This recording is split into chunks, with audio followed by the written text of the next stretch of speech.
ይህ የምታዩት ተራ ድልድይ እንዳይመስላችሁ ለአንድ ድመት ሳይሆን በመቶዎች ለሚቆጠሩ ድመቶች ተብሎ ዲዛይኑ የተቀየረ እና የተገነባ የዓለማችን ብቸኛው ድልድይ ነው። ዛሬ ወደ ታይዋን ሁቶንግ የድመት መንደር ይዣችሁ እሄዳለሁ። እዚህ መንደር ውስጥ በ2013 ዓመተ ምህረት የተገነባው ዘካት ብሪጅ የተባለው ድልድይ በአይነቱ ልዩ ነው። አርኪቴክቶቹ ድልድዩን የነደፉት በድመት ቅርጽ ሲሆን ውስጥ ለውስጥ ድመቶች የሚጫወቱባቸው የእንጨት መድረኮችና የውሃ መጠጫዎች አሉ። ሰዎች እና ድመቶች አብረው የሚጓዙበት ግን ለድመቶች ምቾት ቅድሚያ የሰጠ ድንቅ የምህንድስና ውጤት ነው። የሚደንቀው ነገር ድልድዩ ብቻ አይደለም። በመንደሩ ውስጥ ያሉት መሰረተ ልማቶች በሙሉ ለድመቶች ተስማሚ ተደርገው ነው የተቀየሩ።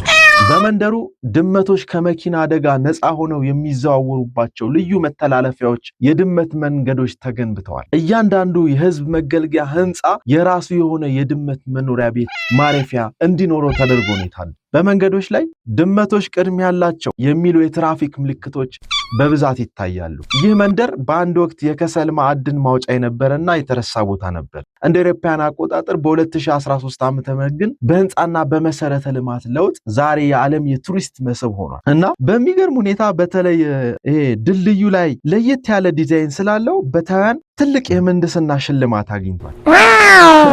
በጣም ይገርማል። የእናንተ ሰፈሩን ተውትና ቤታችሁ ለድመቶች ምቹ ነው ወይስ መታደስ አለበት? እስኪ ድመት ወዳጆች ስለ ድመቶቹ መንደር ያላችሁን አስተያየት ኮሜንት ላይ ጻፉልን።